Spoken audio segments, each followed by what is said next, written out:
people power, we need that kind of mobilization to push our government to action, to stop listening to big oil and gas and start listening to the world's top scientists who are saying we must act now. They won't return our phone calls. How do we do that? They don't answer my emails. How do we bang our heads? Yes. So the best way to get a hold of a politician is to have a constituent in their riding ask to set up a one-on-one meeting with them. So if you know someone in the riding of the politician you want to get a hold of, oftentimes politicians are worried about getting re-elected, and so they will talk to their voters.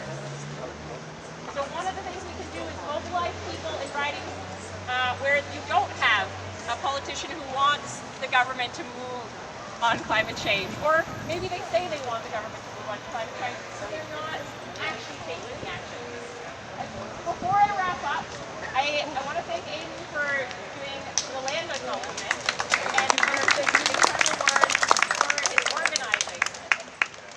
And I also want to echo some of the things he said about decolonization being at the foundation of what we do. And so I'm grateful to be here on the homeland, Tongan speaking peoples and the Sonkeys and the Esquimalt Nations. We have a number of nations in our region, and I am thinking right now about how the climate crisis, how environmental racism, how these issues are interconnected, and how in all of our work moving forward, we need to make sure that we are putting forward environmental justice, climate justice, and that means tackling racism, it means tackling gender inequality, it means tackling ableism, it means actually addressing and capitalism, 100% income inequality.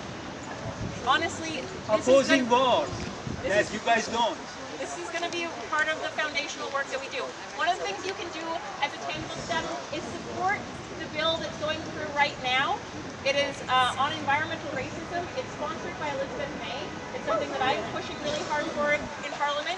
I'm also pushing really hard for an Office of Environmental Justice. We need to fund an Office of Environmental Justice to tackle this very important work.